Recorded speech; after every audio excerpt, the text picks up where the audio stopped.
Congressman Hyams, what can you tell us about this meeting last week that's being reported in the Washington Post and the New York Times?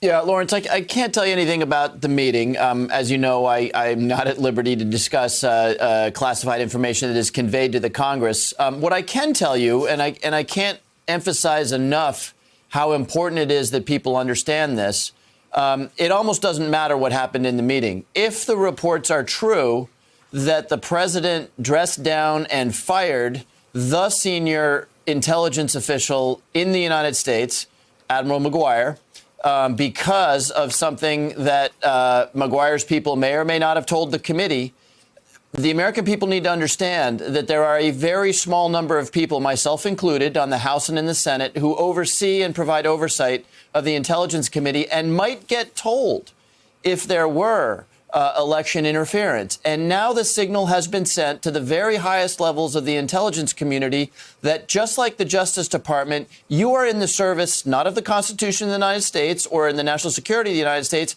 You are in the service of President Donald Trump. And if you don't understand that, look what just happened to Maguire. So, Lawrence, what needs to happen right now is that Maguire and anyone else who is in that room needs to come forward. And they can't do a Mattis, they can't do a John Kelly and feel some sense of loyalty to their former boss.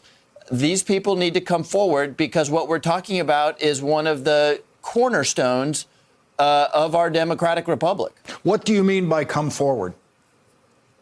Well, if it is true that Maguire was dressed down by the president because his people made a presentation to the Intelligence Committee, Maguire needs to speak up right now and tell the world that that is what happened. Now, I suspect Maguire wasn't alone in the room when that happened. So, again, if it happened, the people who were there, can't hold their tongues because the compromise of the intelligence community to be compromised in the service of the political aims of President Trump, I mean, that isn't even democracy. We're talking about Noriega's Panama. We are talking about, Putin's Russia. We are talking about something that dictatorial regimes do. So, again, if the story is true, it is time for Mr. Maguire to come forward and say, here is what happened. Thanks for checking out our YouTube channel. Subscribe by clicking on the button below for more from The Last Word and the rest of MSNBC.